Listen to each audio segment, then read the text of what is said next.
Good evening. ভিডিওটা camera off করেই করছি, কারণ আমি শুয়ে শুয়ে কথাগুলো বলছি। শরীর তো ভালো নেই, বলেইছিলাম পায়ে একটা আঘাত লেগেছে। কি বৃত্তান্ত কিভাবে হলো সেটা পরের বিষয়বস্তু, সেটা এই ভিডিওটার জন্য নয়। জাস্ট আমি রিজনটা বলে দিলাম আমি কেন ব্যাক ক্যামেরায় কথাগুলো বলছি। কাল থেকেই আমাদের টলিউড ইন্ডাস্ট্রি তথা আমাদের রাজ্যের বিশাল ক্ষতি চলে গেল রাহুল অরুণোদয় ব্যানার্জি। রাহুল আমার ভাই সম। তো রাহুলের ফিল্ম যদি সিনেমা যদি বলা হয় কীরকম লাগতো না, সেইভাবে ওর সিনেমা আমি খুব একটা দেখেছি বলে মনে করতে পারছি না।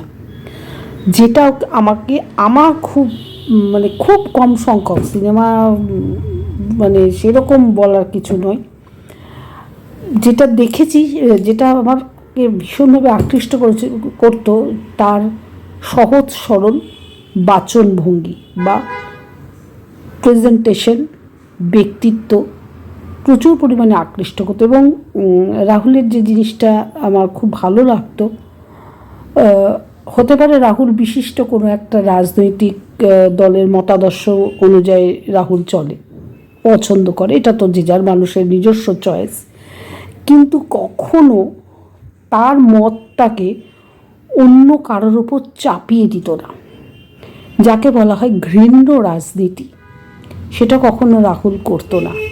সেই জন্য সব দেখবেন আজকে রাহুলের শেষ যাত্রায় দলগত নির্বিশেষে, জাতিগত নির্বিশেষে, ধর্মগত নির্বিশেষে প্রত্যেকটা মানুষ আজ তার সব গাড়ির সাথে হেঁটেছে বা কেওড়াতলা মহাশ্মশানে গিয়ে উপস্থিত হয়েছে। প্রত্যেকের চোখে শুধু অশ্রু। তার একটাই কারণ, তার মধ্যে কোনো উগ্রতা ছিল না। দুর্ভাগ্যজনক ব্যাপার, তারই আজ বার্নিং ঘাটে একটা দলীয় ঘটনা ঘটল, যেটা খুব ন্যাক্কারজনক ঘটনা। তীব্র নিন্দা জানাই যে মৃত্যুকে নিয়ে এরকম ঘৃণ্য রাজনীতি বন্ধ হোক। মৃত্যু তত কঠিন, বাস্তব কিন্তু কঠিন, এবং সেটা যদি অপরিণত মৃত্যু হয় সে তো বলাই বাহুল্য। দলগত নির্বিশেষে সেই অন্যায়ের বা যদি প্রতিকার চাওয়া হয়, সেটা অনেকটা ফল ভালো হয়, রেজাল্ট ভালো হয়। আমি এখানে পলিটিক্স টানছি না, তাহলে আমি অভয়ারটা টেনে আনতাম, কিন্তু আমি টানছি না।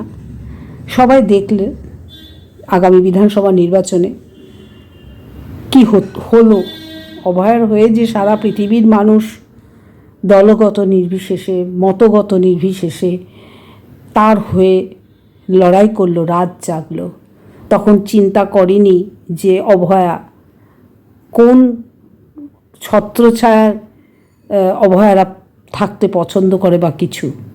শুধু একটাই দাবি ছিল যে এই নিকৃষ্টতম বা ঘৃণ্যতম যে অন্যায় অভয়ের সঙ্গে হয়েছে তার সঠিক বিচার হোক, তাই তো? কিন্তু ঘটনাচক্রে সবাই আমরা দেখতে পাচ্ছি সেই চাওয়া পাওয়াটা কোথায় রাজনৈতিক মোড়কে, রাজনৈতিক পটভূমিকায় নিয়ে যাওয়া হয়েছে। ঠিক সেই রকমভাবেও রাহুলের মৃত্যুটাকেও টার্গেট করা হচ্ছে কোনো রকমভাবে রাজনৈতিক কোনো মোড়কে ঢাকার। কাইন্ডলি এই জিনিসটা করবেন না।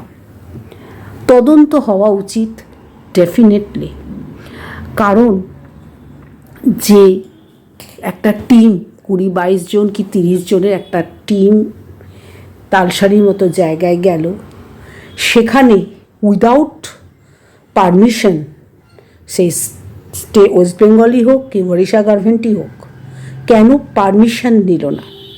যেখানে তাদের শুটিং স্পটটা সমুদ্রের কাছে হচ্ছে, সি বিচে হচ্ছে। ভৌগোলিক অনেক রকম পরিবর্তন হতে পারে, আবহাওয়ার পরিবর্তন হতে পারে। তারা দেখা গেল যে সি বিচে এমন একটা শুটিং করছে, একটা সাইক্লোন চলে আসলো। সেইগুলো খবরগুলো কাদের কাছে থাকে? সেইগুলো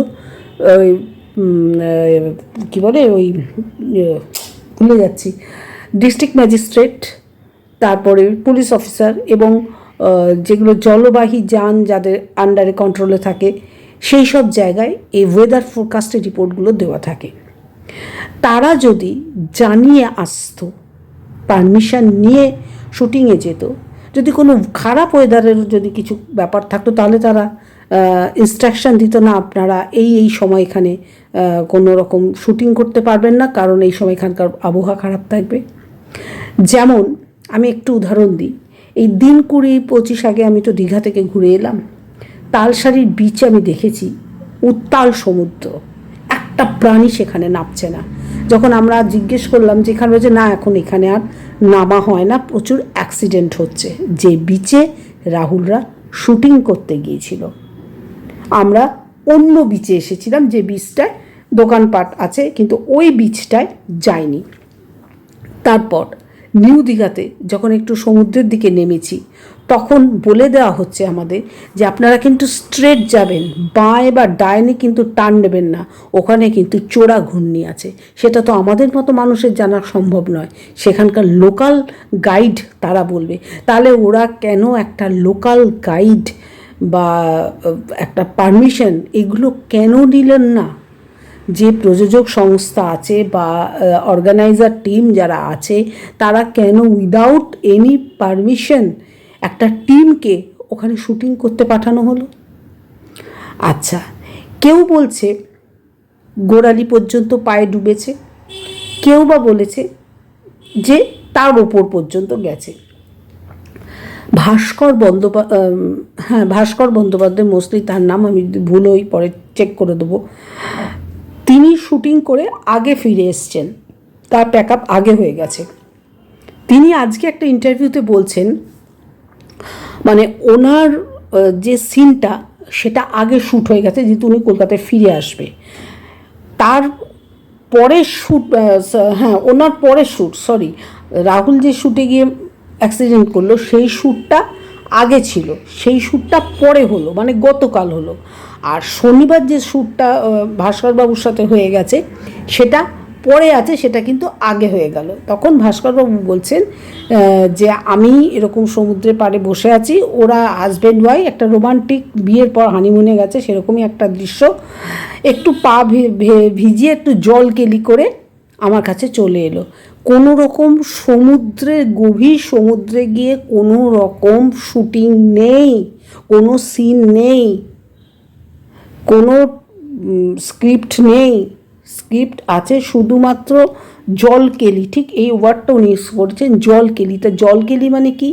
যে যেটা বললেন প্লটে, যে ওয়াইফ একটু লুকিয়ে পড়বে, রাহুল খুঁজবে, যে শ্বেতা যিনি আছেন তাকে খুঁজবে এবং হালকাভাবে জল ছেটাবে, ব্যাস। সেটা একেবারেই গোড়ালি ভেজা জলের পর্যন্ত থাকবে। ঘটনাচক্রে কি হলো? ঘটনাচক্রে হলো সেই সিনটা তো করেইছেন, সেই সিনটা প্যাক আপ হয়ে যাওয়ার পরেই ভাস্করবাবুরা কলকাতার উদ্দেশ্যে বেরিয়ে এলো। তারপর কালকে যে সিনটা করলো রাহুলরা, ওরা একটু একটু করে এগিয়ে যাচ্ছিল। ফলত ওই যেহেতু ওই বিচে কোনো চার নেই, তার মানে ওই বিচটা চোরা বালি আছে, সেটা বুঝতে পারেনি বলেই ফার্স্ট যে শ্বেতা, সে পড়েছে এবং তাকে ধরতে গিয়ে রাহুলও পড়েছে। প্রশ্ন আমার এইখানে, এই সমস্ত দৃশ্যগুলো বেশ, ওরা সমুদ্রে নেমেছে, ওরা সিনটাকে আরেকটু নেয় কী বলবো, বাস্তবায়িত রূপ দেওয়ার জন্য, আরেকটু প্রমিনেন্ট করার জন্য। অনেক সময় তো বড় বড় অ্যাক্ট্রেসরা করে, ডিরেক্টররা বললেও নিজেদের একটুখানি কলাকৌশলী দেখায়, সেটাই ধরে নিলাম দেখিয়েছে। কিন্তু যখন সমুদ্রের মধ্যে তারা যাচ্ছে দুজনা, কেন সাইডে কোনো হেল্প বোট থাকলো না? একটা মাত্র বোট ছিল, যেটা ওদের জিনিসপত্র পার থেকে শুটিংয়ের আইটেম পাড় থেকে সমুদ্রে যাবে কি সমুদ্র থেকে পারে। আমি বলছি লাইফ সাপোর্টিং যে বোটগুলো হয় সেগুলো কেন পাশে পাশে প্যারালালি চললো না, কেন চললো না? তাহলে ওরা যেইমাত্র পাটা পিছলে মানে আন্ডার স্রোতে যে চলে যাচ্ছিল যে চোরাবালির মধ্যে, দেনান্দের ওদেরকে রেস্কিউ করতে পারতো। একটা মিনিট সময় নষ্ট হতো না যদি পাশে প্যারালালি লাইফ সাপোর্ট বোট চলতো। সেগুলো তো মনিটরিং সেভাবে মানে দূর থেকে মনিটরিং করে তো সেগুলোভাবে লাইভ বাঁচানো যায় না। ঘটনাচক্রে আমরা কি দেখলাম, ওরা সির দিকে এগোচ্ছে, সেই সুদূর বিচে ওরা স্ক্রিনে মনিটরিং করছে বা ড্রোন দিয়ে ক্যাপচার করছে। তাতে কি করে হবে? তাতে তো অ্যাক্সিডেন্ট হলে বাঁচাতে পারবে না। অ্যাক্সিডেন্ট হলে বাঁচাতে পারবে তাদের সাথে সাথে প্যারালাল বোট থাকবে। সেইটা পরে নিশ্চয়ই এগুলো আগে হতো, এডিটিংয়ে বাদ হয়ে যাবে। লাইফ সাপোর্ট বোট পাশে যাবে যাতে ওনাদের কোনো অসুবিধা না হয়। তার মানে ওদেরকে সেইভাবে কোনো গুরুত্বই মনে হয় দেওয়া হয়নি। যে হিরোইনরা গেল আর কি, আমাদের শ্বেতা এবং রাহুল, তাদেরকে খুব একটা ইম্পর্টেন্সই মনে হয় দেওয়া হয়নি। তার ফলে তাদের লাইফের সিকিউরিটিটাও সেভাবে দিতে পারেনি। আমার মনে হয় এটা একটা মেজর কারণ। তার ফলে একটা মাত্রই বোট যেহেতু ছিল, সেই জন্য সেটাকে যা হোক তুলতে পেরেছে, পাড়ে নিয়ে এসছে। কিন্তু তারা যখন রাহুলকে খুঁজছে তখন অলরেডি চোরা বালির মধ্যে সে অনেকটা ভেতরে চলে গেছে। ওকে খুঁজতেও ওদের ঘন্টাখানিক সময় লেগেছে, যে কারণে পোস্টমর্টেম রিপোর্টে এসছে যে তার প্রচুর নোনা জল এবং বালি খেয়েছে। তারপরে তার লাংস দ্বিগুণ বেড়ে গেছে, প্যাঙ্ক্রিয়াস, কিডনি সব জায়গাতে বালি এবং নোনা জল মানে ভর্তি হয়ে গেছে। গোড়ালি জলে পড়ে থাকলে তো সেই জিনিস হতো না, ও চোরাবালির মধ্যে চলে গেছে এবং রেস্কিউ করার জন্য আশেপাশে কেউ ছিল না। প্রশ্ন এইখানে, সেই টিমের কেন এই যখন সমুদ্রে যদি মানে ইয়েও হয় কী বলে শুটিংও হয়, তাহলে সেই সমুদ্রপটে শুটিং করার জন্য তার রেস্কিউ ভ্যান কেন সেরকমভাবে থাকবে না?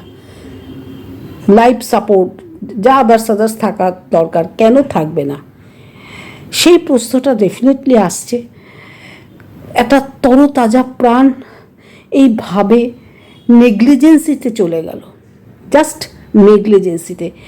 এবং রাহুলেরও হয়তো, যেটা অনেকেই বলছে যে ওরা তো কনফিডেন্স ছিল যে একটু গিয়ে আমি ব্যাকে চলে আসতে পারবো, কারণ ওরা যেহেতু ওখানকার লোকাল কোনো লোকের হেল্প নেয়নি, সেই জন্য ওদের পক্ষে জানা সম্ভব নয় ওই সি বিচের কন্ডিশনটা কীরকম, কীরকম। এই সর্বোপরি অর্গানাইজার যে আছে সেই তাকেই ধরা উচিত বা তাকেই জেরা করা উচিত। যে গেল তো সে গেল, যার স্বামী গেল, যার সন্তান গেল, যার বাবা গেল, ক্ষতিগ্রস্ত একমাত্র তারা হলো, চরম ক্ষতিগ্রস্ত হলো। আর ইন্ডাস্ট্রি একটা তরুণ প্রাণোচ্ছল একজন উদীয়মান তো বলবো না, সে যথেষ্টই অনেকগুলোই সিনেমা সে করে এসেছে, একটা প্রাণোচ্ছল হাইলি এডুকেটেড একজন শিল্পীকে হারালো, যেটা কোনোভাবেই তার তার তার যে লস কোনোভাবেই সেটা মানে পূরণ হবে না, কোনো দিনই পূরণ হবে না। রাহুলই থেকে যাবে, রাহুল অরুণোদয় ব্যানার্জি আর দ্বিতীয় হবে না। কিন্তু প্রশ্ন আমার এইখানে যে লীনা গঙ্গোপাধ্যায় যিনি পরিচালক বা যিনি প্রযোজক, তিনি বলেছেন আমার তো সমুদ্রের কোনো সিনই নেই। তাহলে সমুদ্রের যদি কোনো সিন না থাকে, দৃশ্যপটে যদি কোনো সমুদ্রই না থাকে, তাহলে ওরা দীঘার তালসারিতে কি হাওয়া খেতে গেছিল? প্রশ্নগুলো এইভাবে করা উচিত। সেটা না করে ঘৃণ্য রাজনীতি হচ্ছে রাহুলের মৃত্যু নিয়েও, যেভাবে অভয়ার মৃত্যু নিয়েও হয়েছে, তার পরিণাম সারা দেশবাসী তথা পৃথিবীবাসী দেখছে। তো আমার এই ভিডিওটা, কারণ একটু আগেই এই 13তলা মহাশ্মশানে যে গণ্ডগোলটা হয়েছে সেখানে আমি একটা কমেন্টস করেছি, আমার আইডি থেকে দেখে কে যেন চিনতে পেরেছে, তার নাম মনে নেই, সে আমাকে বলছে দিদি বলে সে অনেক কিছু আমাকে লিখেছে। তো তাকেও আমি এক কথাই বলেছি যে মতাদর্শ আলাদা হতে পারে, কিন্তু আমার মতাদর্শ আলাদা বলে আমি মৃত্যুর মতো জিনিস নিয়ে রাজনীতি করতে পারি না। তার সুবিচার, যদি সেই মৃত্যু অস্বাভাবিক হয়, সেই মৃত্যুর পেছনে যদি হাজারো প্রশ্ন থাকে, তবে সেই সন্দেহজনক মৃত্যুর তদন্তটাই একমাত্র হওয়া উচিত। সেটা মানে দলীয় আঙিনায় না থেকে নির্দলীয়ভাবে তার তদন্ত হওয়া উচিত। আমার মনে হয় সেক্ষেত্রে সঠিক বিচারটা উঠে আসবে। না হলে ওই দলাদলি কোন্দলেতে আসল যে দোষী সে কিন্তু ভেতরেই থেকে যাবে, বা সে কোনোদিনও সামনে আসবে না। এই সিস্টেম যদি আমাদের সমাজ ব্যবস্থায় চলতে থাকে, সমস্ত কিছু ইস্যুকে যদি রাজনীতির আঙিনায় মুড়িয়ে দেওয়া যায়, সঠিক বিচার কোনো দিন আসবে না। আগেও আসেনি, এখনও আসবে না। আমার ভিডিওটা শুধু এই কারণেই যে ক্ষতি হয়ে গেল, সেই ক্ষতি অপূরণীয় ক্ষতি, সেই ক্ষতি কেউ মেরামতি করতে পারবে না, সেই ক্ষতির কোনো পূরণ হয় না।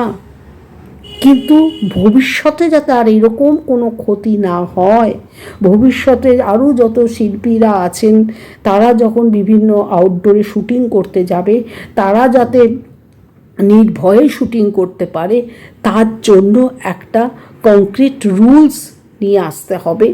সেই আনার ব্যবস্থাটা করতে হবে। সেটা আমার মনে হয় যত বুদ্ধিজীবী মানুষরা আছেন একসাথে বসে সেটা সিদ্ধান্ত নেবেন। কারণ সিনেমা এটা তো একটা শিল্প, এটা তো একটা সংস্কৃতি, আমাদের সংস্কৃতি। তো সংস্কৃতিটাকে রাজনীতির মোড়কে না মুড়িয়ে সেই সংস্কৃতিটাকে যাতে অব্যাহত রাখা যায়, আমাদের সিনেমা টলিউড ইন্ডাস্ট্রির যে সংস্কৃতিটাকে যাতে অব্যাহত রাখা যায়, যা সুন্দর সংস্কৃতি আছে সেটাকে ঠিক রাখা যায়, তার জন্য একটাই রাস্তা, দলগত নির্বিশেষে যে খামতিগুলো আছে, যে ঘাটতিগুলো আছে, সেগুলোকে বিচার করা, বিশ্লেষণ করা, যে অন্যায়গুলো হবে তার যথোপযুক্ত বিচার ব্যবস্থা করা। আমিও আমার ছোট্ট এই চ্যানেলের মাধ্যমে রাহুলের যে অস্বাভাবিক মৃত্যু হলো তার পূর্ণাঙ্গ তদন্ত দাবি জানাচ্ছি। কিন্তু অবশ্যই সেই দাবির মধ্যে যেন, সেই তদন্তের মধ্যে যেন, আমি বারবার একটু ভুল হয়ে যাচ্ছে আজকে, শুয়ে বলছি তো, যাই হোক, সেই তদন্তের মধ্যে যেন কোনো রাজনৈতিক কালার না আসে, নিরপেক্ষতা থাকে। একটাই কথা, নিরপেক্ষতা থাকে, তাহলে সঠিক বিচার হবে, সঠিক জাজমেন্ট হবে। এইটুকুই আমার প্রতিবেদন।